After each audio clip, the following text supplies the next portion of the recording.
can you quantify how big of a blow it is to, to not have Vaughn there for one game or even two games?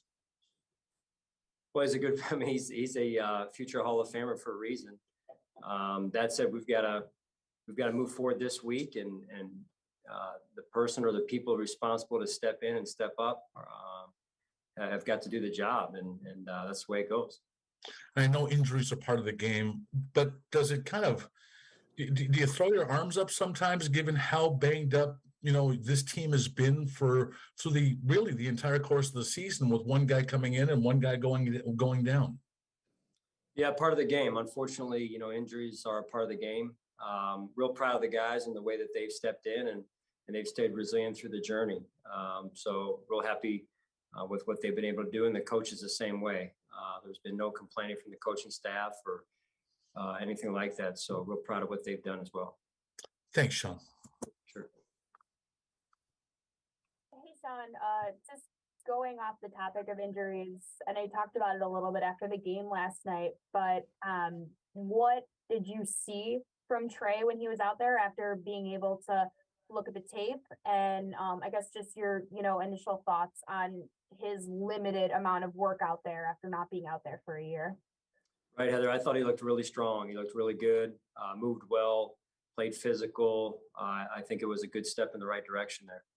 And then for Tyler to be able to do what he did and come back after that missed extra point and come up clutch for you guys, just what does that say about, his mental toughness to be able to bounce back after doing that?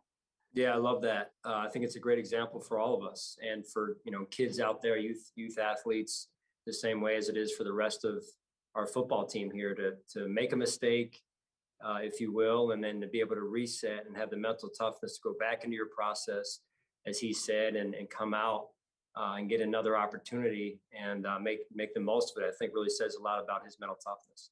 And then just one more for me. We talk about injuries, obviously, part of the game, not having Vaughn this week, but how about other guys on the defensive line that were able to step up, especially like Ed Oliver? I mean, it seems like that guy just loves playing on Thanksgiving. Is that, those splash plays and what he's been able to do as his progression throughout his career, is that the kind of performance that you guys expected when you drafted him back in 2019, those kind of games?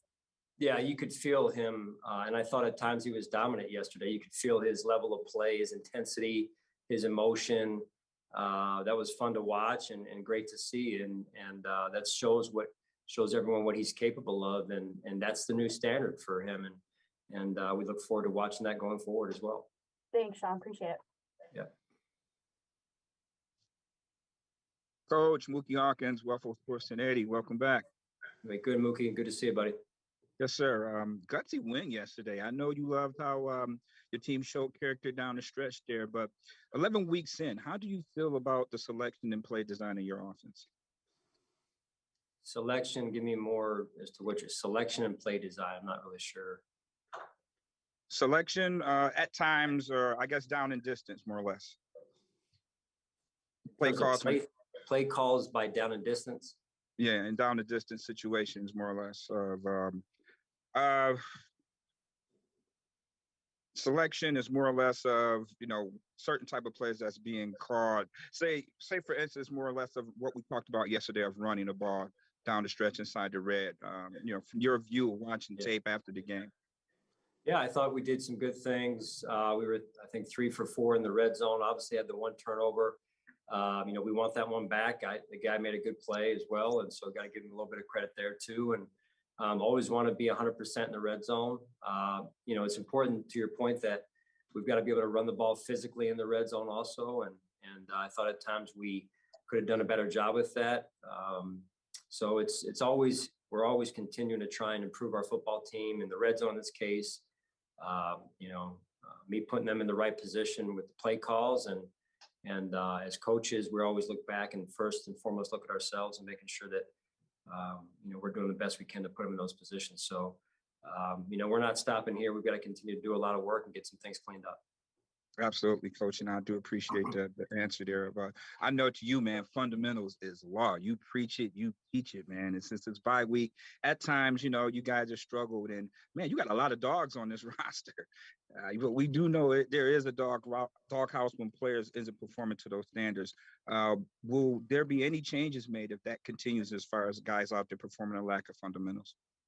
Well, it's a results business. It is for all of us, myself included. So, like Tyler's situation, you want to be able to give players another opportunity and to show that they can reset and come back stronger than they were before. And that's what you look for. I don't believe in every situation is different, but I don't believe in, hey, one and done type of situation. But I just think it's important that you give people opportunities and that they make the most of those opportunities. So we do have guys that have done a good job and stepped in when their number's been called. And so that's part of the journey of a season. Thank you so much, Coach. Good luck this week. Thanks. Hey, Sean, it's Jay with the Buffalo News. After Vaughn went down yesterday, obviously you guys were kind of facing a numbers crunch there at the position. I know it's early in the week, but do you have any outlook on Greg and both AJ as well in terms of possibility for New England? Yeah, they're both improving one day at a time this week. We'll see. I'm not going to rule it out. Also, not going to say for sure they're both going to be able to play or either one will be able to play, but we'll just take them one day at a time here. Okay. And then I guess I would throw Mitch Morse into that. Obviously different position, but Mitch as well.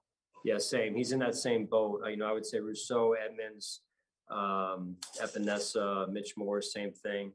And then Christian Benford was one that wasn't asked about from an injury standpoint, so he'll be week to week at this point. And obviously that's something that happened in the game yesterday. What is he dealing with? Yeah, he's got a oblique situation that happened in the game. Okay. Excellent. Thanks, Sean. Have a good weekend. Yeah, thanks. Appreciate it. Hey, Sean, thanks for taking a little bit of time here this afternoon. We out walking the dog. We're out walking the dog. Yeah, I'm walking the little guy. Actually. All right. It's kind of our Thanksgiving. You're multitasking. Good for you, man. That's right. I'm along for the ride. This is the Reed family tradition. Sean McDermott along for the ride in the wagon with the kids. Well, hey, you guys keep playing this well, and we keep having Thanksgiving games. We're gonna have to do this Fridays. Hey, Yeah. Tough enough for any player, to step in after standing on the sidelines watching the entire game, to step in and play the last couple series, let alone a rookie like Kyer Elam, who just kind of was a spectator on as far as the defensive side of the ball goes. How impressed are you with his mental toughness to be able to step in there, get in at cornerback when literally the game's on the line and perform? Yeah, he did a nice job. He really did. And I think the little bit of time he had when he was resetting with his injury there, offered him an opportunity to kind of see it from a different angle, right? See the game from a different angle, watch practice a little bit, watch games and reset a little bit. So that was good to see him come in and display that amount of mental toughness and get right in there and execute. That's all I got, Sean. Thank you so much. Right. Appreciate it. See ya. Hey, Sean, it's Catherine. I had a couple follow-up questions on different guys. For Vaughn first, does he need additional testing? Or when you say we'll see, is it just waiting to see how he responds from here on out? Yeah, well, we're just going to take it 1 week at a time. There will be more testing and whatnot that gets involved, but I'll just keep it at that for now. Okay, and then I know you've touched on a couple different of the topics on cornerback, but I know you said Trey, that was kind of what you expected last night. How important was it just knowing everything he's been through to get him some of that time, even if it's only a bit of the game, just to start to get back out there in some capacity? Guys spoke about how important it was just to see it. Yeah. That was one of the goals of the game, was to have him out there. And I thought he did a good job, as I mentioned earlier, Catherine. And, if it's a preseason game and you're going through that, I have more of my eyes on Trey individually and specifically there, where I can watch him. In the case of a regular season game, you don't have that, or I don't have that luxury quite as much to be able to just focus on him and how he's playing. So all that being said, I think he did a fantastic job, came out, played well, played physical, played fast, executed the defense, and really executed his 111. Didn't try and do too much. And he came out with a good look in his eye after the game as well, in terms of, I think he felt pleased with what he did. And then obviously, if Christian's dealing with an oblique, there will probably still be some rotation there. What does that look like from your end? And how is it, what sense of silver lining is there that you guys have had so many guys rotating opposite Dane this season, whether it's been from injury or rookie experience, that it'll kind of continue, it seems like? Right. So you develop some experience amongst a couple of young players there with Kyer and Christian in particular, and Dane. Dane's still a young player in his own way. Really starting about this time last year when Trey went down. So we have some options there and some guys that are getting valuable experience, and we'll see how it goes. Thanks, Sean. Sure. Hey, Sean, can you hear me? Yep, gotcha. Cool. I think it was Daryl Johnson who said it on the broadcast a week or two ago about, Tremaine Edmonds and what quarterbacks are thinking about just with his presence on the field, like not making certain kinds of throws. And I'm curious, like how much, I know like you guys have a next man up mentality, but how important is he to what you guys do? And how much have you felt it with him not out there in terms of what quarterbacks have been able to do against your defense with him not out there? Well, Tremaine's certainly a very good player and one of the big leaders of our defense. And so when he's not out there, you feel that, you miss it. That said, I thought Tyrell Dotson did a good job the prior week, and then AJ stepped in and did a good job in his own right this week. And so we'll see if we can get Tremaine back as we go forward here. And if not, again, Tyrell Dotson, AJ Klein both did, I thought, good jobs for us. Was it just like old hat with AJ, like getting him back in the room and be like, what was that process like? Because it was a real quick turnaround.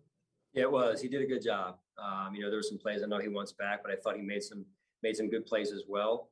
And for the most part, I thought he did a good job leading our defense, getting us in the right defenses and checking the defenses when it needed to be checked. Awesome. Thanks, Coach. Thank you. Sure. That's all for today. Thanks, Coach. Okay. Thanks, guys.